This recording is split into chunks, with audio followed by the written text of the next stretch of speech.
जय संविधान, जय भीम, महात्मा गांधी की जय, गोडसे मुर्दाबाद। देखिए, महीनों बीत गए हैं और भारतीय जनता पार्टी जैसी बड़ी राजनीतिक दल के अध्यक्ष का चुनाव नहीं हो पाया है। जेपी नड्डा साहब लगातार सोच रहे होंगे कब तक वो अध्यक्ष रहेंगे। मंत्री पद उनके पास है ही, एक व्यक्ति दो पद लेकर वो चल रहे हैं और जबकि उनका जो गृह राज्य है वहां पे कांग्रेस की सरकार है। लेकिन चलिए, नड्डा साहब इसका माने अमित शाह जी और मोदी जी की पसंद हैं और गुजरात लॉबी की पसंद हैं और दो दो पद पे विभूषित हैं। बहुत दिनों से बात चल रही है, हर चैनल में मैं सुनता हूं, अलग अलग तरह के नाम आते हैं। शिवराज सिंह चौहान का नाम आता है, अनुराग ठाकुर का नाम आता है और संजय झा का नाम आता है। ये भी बातें आती हैं कि आरएसएस और भारतीय जनता पार्टी के बीच में अध्यक्ष पद पर पेंच फंस गया है। आरएसएस ये चाहता है कि अगर आप भारतीय जनता पार्टी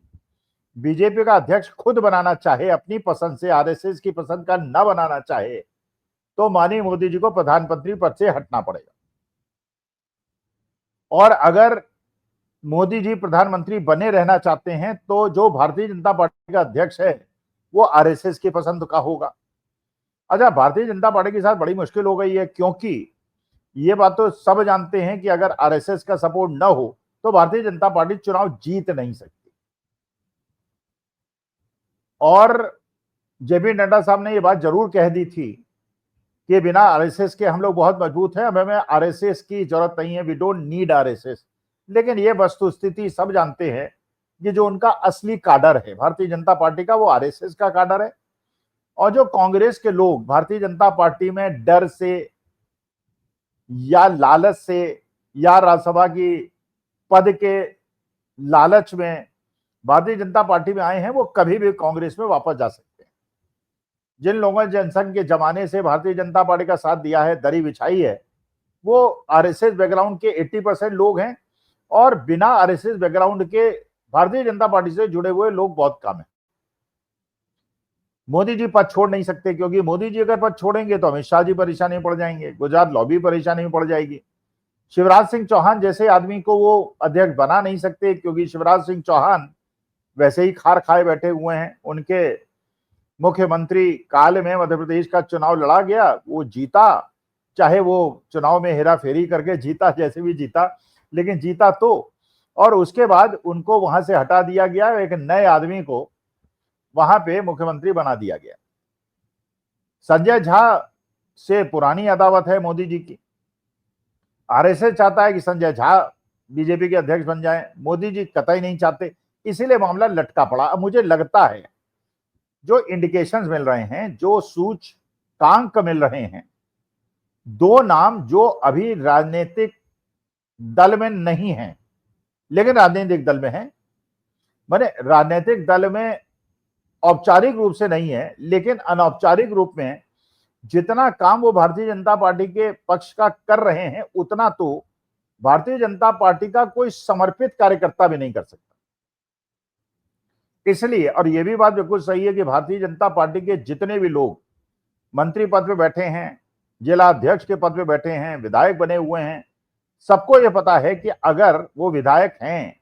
और सांसद हैं और मंत्री हैं और भारतीय जनता पार्टी की सरकार बनी हुई है,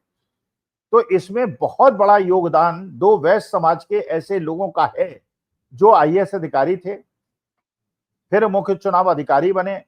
आयुक्त बने, मोदी जी की कृपा से बने, सिलेक्शन कमेटी में मोदी जी थे।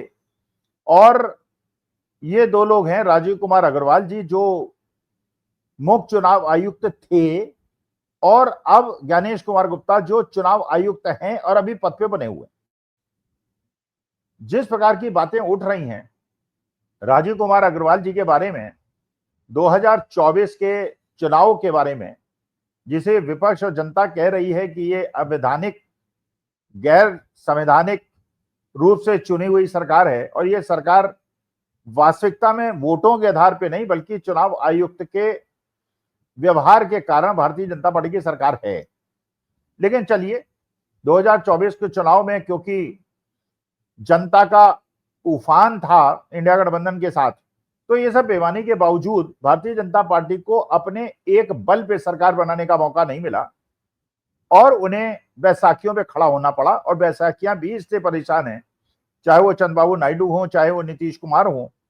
कि एसआईआर के माध्यम से जैसे चुनाव के तुरंत पहले एसआईआर कराई गई तो चंद्रबाबू नायडू को भी परेशानी है, चिराग पासवान को भी परेशानी है, एकनाथ शिंदे को भी परेशानी है, क्योंकि वो जानते हैं भारतीय जनता पार्टी की इसको छोड़ेंगे नहीं और एक एक करके सबको निकल जाएगी। तो भारतीय जनता पार्टी के सबसे ज्यादा अगर किसी ने मेहनत की है तो वो राजीव कुमार अग्रवाल है, जिन्होंने 2024 में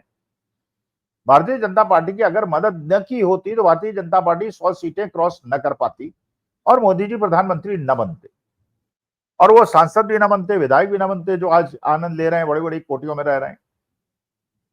तो मुझे लगता है कि जो इंडिकेशंस मिल रहे हैं और जिस प्रकार से राजीव कुमार अग्रवाल जी ने खुल के खेला भारतीय जनता पार्टी के लिए और एक संवैधानिक पद पे बैठने के बावजूद पक्षपात का रवैया उन्होंने अपनाया और उसको आगे बढ़ा रहे हैं ज्ञानेश कुमार गुप्ता जी उनसे भी आगे बढ़कर। जब राहुल गांधी प्रेस कॉन्फ्रेंस में प्रूफ दे रहे हैं और वो भी प्रूफ दे रहे हैं कर्नाटका की एक असेंबली सीट का और 6 महीने के अध्ययन के बाद, क्योंकि उनको डिजिटल सूची नहीं दी गई है और 1-2 दिन के अंदर वो फिर 54 सीटों के बारे में और रहस्य उद्घाटन करने वाले हैं। तेजस्वी यादव बता रहे हैं किस प्रकार के गुजरात के लोग गुजरात में नाम कटा के बिहार में अपना नाम ऐड करा रहे हैं, मरे हुए लोग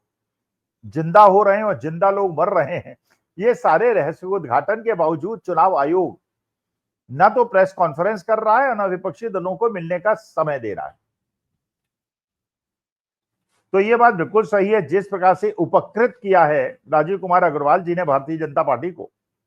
और ज्ञानेश कुमार गुप्ता जी पूरे दमखम से अपने संवैधानिक कर्तव्यों का निर्वहन न करते हुए भारतीय जनता पार्टी के से मुस्तैदी से खड़े हुए हैं। मुझे लगता है ये केवल वेट किया जा रहा है कि आरएसएस की सहमति ले ली जाए, संजय झा को बीजेपी का अध्यक्ष न बनाना पड़े और उसके बाद ज्ञानेश कुमार गुप्ता जी या राजीव कुमार अग्रवाल जी को किसी एक को भारतीय जनता पार्टी का अध्यक्ष बना दिया जाए। क्योंकि जितना ज्यादा भारतीय जनता पार्टी को सरकार में बिठाने का योगदान मोदी जी का नहीं है, अडानी जी का नहीं है, भारतीय जनता पार्टी के कार्यकर्ताओं का नहीं है, आरएसएस का नहीं है, उससे ज्यादा राजीव कुमार अग्रवाल और ज्ञानेश कुमार गुप्ता जी का है। अब ज्ञानेश कुमार गुप्ता जी को देखिए, पहले डिजिटल इंफॉर्मेशन अवेलेबल थी, लेकिन जब राहुल गांधी की प्रेस कॉन्फ्रेंस हुई उसके बाद उसको हटा लिया गया, सारे वेबसाइट्स को बंद कर दिया गया और उसके बाद उसकी नॉन रीडेबल लिस्ट लगा दी गई। और जब ये राहुल गांधी ने रहस्य का उद्घाटन किया उसके 5 दिन के अंदर अनुराग सिंह ठाकुर को डिजिटल लिस्ट भी मिल गई, उन्होंने एनालाइज भी कर लिया और अनाप शनाप आरोप लगाए। अगर वो आरोप सही भी हैं तो भारतीय जनता पार्टी को कांग्रेस के साथ कंधे से कंधा मिला के चुनाव आयोग के खिलाफ लड़ना चाहिए,